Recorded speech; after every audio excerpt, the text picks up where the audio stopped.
سلام دوستان، امروز میخوام در مورد قیدها در زبان انگلیسی بهتون توضیح بدم.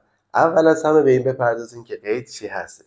قید یک کلمه هستش که یک فعل رو توصیف میکنه، یا اگه بخوام کامل تر بگم، قیدها یک کلماتی هستن که فعل یا صفت یا اون جمله رو توصیف میکنن که به سوالایی مثل کجا، چگونه یا چقدر مثال اینها جواب میده. قیدها این کار انجام میدن. در زبان انگلیسی ما کلا 5 مدل قید داریم. قید اولش adverb of frequency هستش، یعنی قیدهای تکرار. قید دوم adverb of manner هستش، یعنی قیدهای حالت.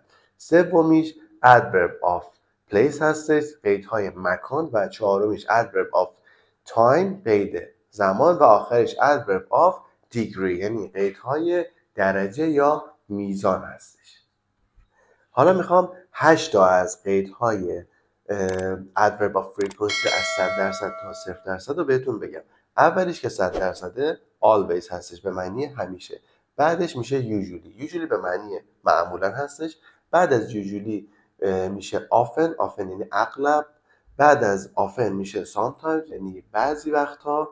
بعد از sometimes occasionally یعنی هر از گاهی. بعد از occasionally میشه rarely یعنی به ندرت. بعد از rarely میشه hardly ever که یکی مونده با آخر، یعنی 5% دیگه امکانش هست اتفاق بیفته. hardly ever به ندرت 5%، یعنی خیلی ضعیفه. و بعد آخریش هم never هستش. never یعنی اصلا. یه نکته ای هم بهتون اینجا بگم، قیدها همیشه بلافاصله قبل از فعل میان. یعنی وقتی میخوام بگم I go to the school، میخوام اگه قید استفاده بکنم اینجا میگم I always go to the school. always اول میاد، بعدش go میاد، چون که go فعل هستش همیشه قبل از فعل میاد. ولی یه استثناء وجود داره، زمانی که to be داشته باشیم، یعنی افعال to be am و is و are و was و were. اگه از اینا بخوایم استفاده بکنیم، یعنی افعال to be مون، افعال to be بعد از اونا میاد. یعنی اگه فعل داشته باشیم قبل از فعل قیدمون میاد، اگه افعال to be باشه بعد از افعال to be میاد. حالا چند تا مثال بهتون میگم. به عنوان مثال I always drink coffee in the morning. من گفتم I always drink coffee in the morning، یعنی always قبل از drink اومده. drink یعنی نوشیدن، یک فعل هست. قبل فعلمون قید اومده، قید always که همون 100% هم اولیه بود. یا میتونم بگم she usually goes to the gym، یعنی اون هر از گاهی، اغلب یا هر از گاهی میره به باشگاه. she usually goes اینجا فعل هستش و قبل از فعل usually اون قیدمون اومده. She usually goes out twice. حالا در مورد اون استثنایی که گفتم، نکته دوم که گفتم برای افعال to be بعد از اونها قید میاد، میتونم بگم he is always late. یک پسر هستش که همیشه به دیر مدرسه میرسه، میگم he is always late. he is always is اما is و are و was و were افعال to be هستن. افعال to be بعد از اونها قید میاد. این یه قانون هستش در adverb of frequency و قیدهای زبان انگلیسی. he is always late، اون همیشه دیر میرسه یا دیر میاد. یا میتونم بگم they are never happy، اونها هیچ وقت خوشحال نیستن. گفتم they are never happy. are اما is و are فعل to be هستش و بعد از اون never اومده. never هم که قید adverb of frequency هست، قید تکرار هستش، بعد از to be verb اومده. حالا چطوری میتونیم سوالی بکنیم؟ برای سوالی کردن در adverb of frequency از how often استفاده میکنیم.